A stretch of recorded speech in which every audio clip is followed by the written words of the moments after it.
दोस्तों, ये कहानी है एक पैन अमेरिकन फ्लाइट 914 की। 2 जुलाई 1955 का दिन था। फ्लाइट 914 अमेरिका के न्यूयॉर्क सिटी एयरपोर्ट से फ्लोरिडा के मायामी जाने के लिए उड़ान भरती है। प्लेन में इस दौरान 57 पैसेंजर और 6 क्रू मेंबर सहित कुल 63 यात्री सवार थे। सफेद बादलों और नीले आसमान से गुजरते हुए ये प्लेन कुछ ही देर में हजारों फीट की ऊंचाई पर पहुंच गया। मौसम भी उस दिन काफी ज्यादा सुहावना था। जहाज में बैठे सभी पैसेंजर इस सुहाने मौसम का लुत्फ उठा रहे थे। प्लेन को उड़ते हुए अब लगभग 3 घंटे का समय बीत चुका था और प्लेन लगातार अपनी डेस्टिनेशन की तरफ बढ़ता जा रहा था। अभी तक सब कुछ सामान्य था, लेकिन तभी 3 घंटे बाद कुछ ऐसा हुआ जिससे सभी का दिल दहल गया। दरअसल 3 घंटे बाद एयरप्लेन अपने डेस्टिनेशन यानी मायामी पहुंचने से पहले ही कहीं गायब हो गया।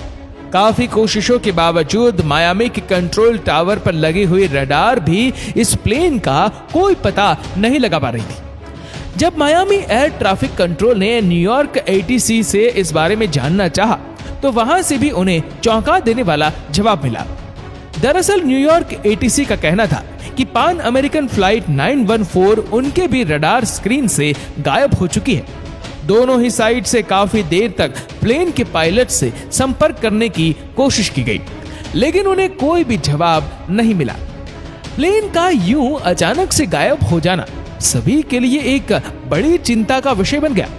काफी देर तक ढूंढने पर भी जब प्लेन का कोई पता नहीं चला, तो अधिकारियों ने अनुमान लगाया कि शायद प्लेन कहीं क्रैश हो गया है।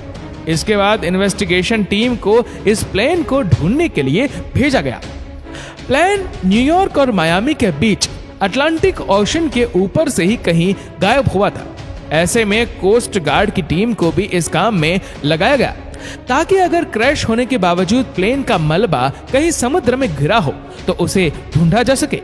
इसके लिए काफी दिनों तक सर्च ऑपरेशन भी चलाई गई, लेकिन अफसोस इन्वेस्टिगेशन टीम को ना तो प्लेन मिला और ना ही उसका मलबा। जब काफी दिनों तक प्लेन का कोई सुराग नहीं मिला, तो अंत में सरकार ने ये कहते हुए अपना पल्ला झाड़ लिया कि पैन अमेरिकन फ्लाइट 914 क्रैश हो चुकी है। लेकिन सरकार की ये बात लोगों के गले नहीं उतर रही थी, क्योंकि ये प्लेन क्रैश हुआ है इस बात का कोई भी सबूत सरकार नहीं दे पाई थी। और अगर क्रैश हुआ भी था तो फिर इसका मलबा कहां था। इसके बाद इस केस की फाइल ठंडे बस्ते में चली गई। साल बीतते गए और दिन आया 9 सितंबर 1992 का, यानी इस प्लेन के गायब होने के ठीक 37 साल बाद। जगह थी वेनेजुएला का Caracas airport. Air traffic controller वांडेला कोर्ट के लिए रोज की तरह ही ये एक सामान्य दिन था और वह अपने ऑफिस पहुंचकर रोज की तरह ही अपने काम में बिजी हो गई। तभी कुछ देर बाद ही डेला कोर्ट को रडार की स्क्रीन पर एक डॉट दिखाई देता है। ये डॉट ऐसा था जैसे कोई प्लेन अचानक ही एटीसी के रडार में आ गया हो। इसे देखकर डेला कोर्ट वाकई में काफी हैरान और परेशान हो गई, क्योंकि उसे इस वक्त किसी भी प्लेन के आने की कोई खबर नहीं थी। इसलिए उन्होंने ये बात अपने बाकी के साथियों को भी बताई।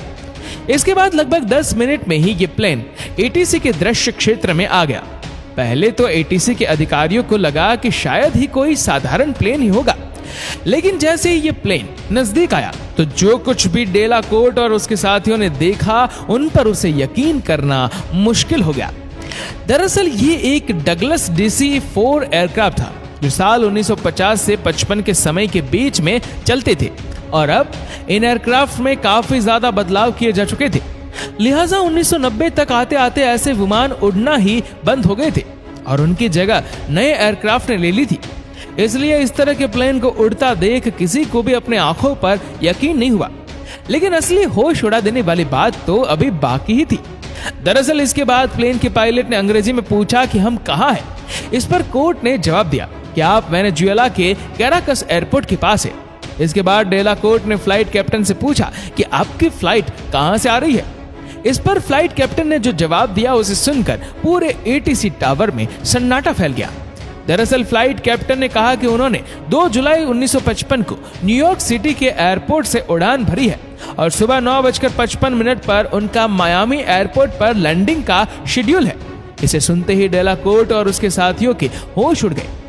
जब उन्होंने जांच की तो पता चला कि यह पैन अमेरिकन फ्लाइट 914 थी, जो पूरे 37 साल बाद लैंड करने जा रही थी। लेकिन अब सबसे बड़ा सवाल यह था कि आखिर यह प्लेन 37 साल से कहां था, और उसके बाद अचानक प्लेन से संपर्क टूट गया। एयरपोर्ट सिक्योरिटी ने बहुत कोशिश की कि इनके अंदर बैठे पायलट से बात हो सके, पर बात नहीं हो पाई, और कुछ समय रुकने के बाद एयरपोर्ट सिक्योरिटी ने एरोप्लेन के दरवाजे को खुद खोलकर अंदर जाने का फैसला लिया। अंदर जाने के बाद वहां के लोगों ने जो देखा वह देखकर लोग हक्के बक्के रह गए। अंदर का नजारा कुछ इस प्रकार था कि अंदर सीट पर स्केलेटन थे जो सीट बेल्ट लगाए हुए थे।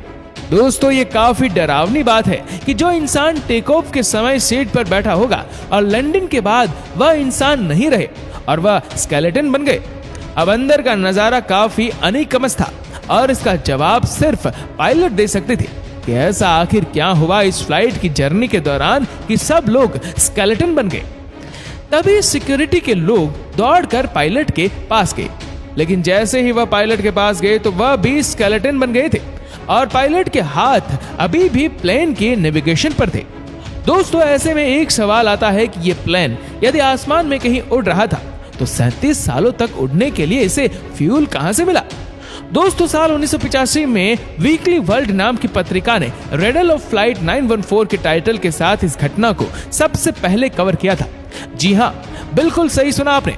साल 1985 यानी प्लेन के वापस अपीयर होने के 7 साल पहले ही इस घटना को कवर कर लिया गया था।